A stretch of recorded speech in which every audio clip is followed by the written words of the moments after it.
Hello guys, আসসালামু আলাইকুম। কী অবস্থা সবার, কেমন আছেন? আশা করি আলহামদুলিল্লাহ ভালো আছেন। তো আজকে আপনাদের সামনে চলে আসলাম বার্গার রেসিপি নিয়ে। কিভাবে বাসায় অথেন্টিক নর্মাল একটি বার্গার তৈরি করবেন তা নিয়ে আজকের ভিডিও। তো আপনি একটু কড়াই নিয়ে এর মাঝে পরিমাণ মতো পানি দিয়ে দিবেন সর্বপ্রথমে। তো পানি দেওয়ার পরে যখন পানিটা গরম হয়ে যাবে, 1 চা চামচ গুঁড়ো পাউডারের দুধ এটা দিয়ে একটু ভালো করে নেড়ে নিতে হবে। তারপরে আমাদের পরিমাণ মতো চিনি দিতে হবে। তো আমি আমাদের পরিমাণ মতো 3 চামচ চিনি দিয়ে দেব। তো চিনি দেওয়ার পরে ভালো করে গুলিয়ে নিতে হবে যাতে দুধ এবং চিনিটা মিশ্রণ হয়। তারপরে দিতে হবে চাউলের গুঁড়ো। যদিও এটা অপশনাল, আপনি চাইলে ইউজ করতে পারেন, আবার না চাইলে নাও দিতে পারেন। তবে এই চাউলের গুঁড়োটা সুগন্ধ ছড়ায়, তাই এটা দেওয়া অনেকটা বেটার আমি মনে করি। তারপরে দিয়ে দেবো অল টাইমের স্যান্ডউইচ একটা কেক, ছোট কেক। এটা দিলে অবশ্য মানটা একটু বাড়ে, মানে স্বাদটা একটু দ্বিগুণ হয়। তাই এটাও অপশনাল, আপনারা চাইলে ইউজ করতে পারেন। তবে আশা করি এটা ইউজ করলে খুব ভালো লাগে।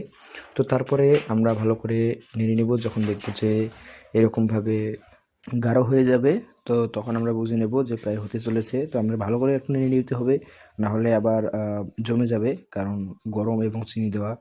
তো যখন দেখবেন যে হয়ে গেছে, তো আমার হয়ে যাওয়ার পরে আমি একটু ওটা আলাদাভাবে ঢেলে রাখবো, কারণ এটা ঠান্ডা রাখতে হবে। ঠান্ডা রাখলেই তবেই এর স্বাদটা বোঝা যাবে, না হলে এটা আসবে না। তারপর আবার কড়াইটা চড়ে দেবো। চড়ে দেওয়ার পরে ভালো করে গরম করে নিয়ে এর মাঝে আমি তেল দিয়ে দেবো, কারণ আমাদের ডিম ভাজতে হবে এখন।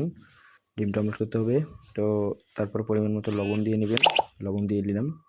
নেওয়ার পরে যখন দেখব যে তেলটা গরম হয়ে গেছে, যখন একবার হট হয়ে গেছে, এর মাঝে ডিমটা দিয়ে দেবো। ডিমটা নিয়ে ভালো করে নেড়ে নিতে হবে, কারণ এটা আবার ভাজির মতো হলে চলবে না। তো যাই হোক, আমি দেখলাম যে ডিমটা প্রায় হয়েই গেছে। তখন ডিমটা উঠাই নিয়ে ডিমটা আলাদা জায়গায় রাখবো, এবং ব্রেড অলরেডি নিচ্ছি আমি এখানে 2টা। তো 2টার মধ্যে অলরেডি আমি কেটে রেখে দিয়েছি আগেই থেকেই। আপনারাও যেটা মন চায় নিতে পারবেন। তো ব্রেডগুলো ভেজে নিতে হবে, কারণ একটু মানে ভাজি না হলে কেমন একটা ফিল আসবে না। তো তারপরে ভাজার পরে এই যে এখন দেখুন যে ব্রেডগুলো কিন্তু অলরেডি তৈরি বার্গার তৈরির জন্য। তো এখন যেটা ঠান্ডা হয়ে গেছে সেটা ভালো দেখতেছে, এবং মনে হচ্ছে ভালোই হয়েছে। তো এটা আমি ব্রেডে মেখে নিব ভালো করে, আপনারা ভালোভাবে মেখে নেবেন। ব্রেডে ভালো করে মেখে নেওয়ার পরে যখন দেখবেন যে হচ্ছে না, তো তারপরে এই আঙুল দিয়ে মাখা শুরু করলাম, কারণ আমরা আবার একটু বাঙালি, তো বাঙালি আবার বাঙালি না হলে হয় না। তারপরে এই ব্রেডের উপর দিয়ে দিব কখন যেটা ভেজে রেখেছিলাম যে ডিমটা, সেটা দিয়ে দেব। এরপরে অপর ব্রেডটাতেও ভালো করে একটু মাখিয়ে নেব, যাতে স্বাদটা একটু বেশি লাগে। তো যাই হোক, মাখানোর পরে আমি আবার দিয়ে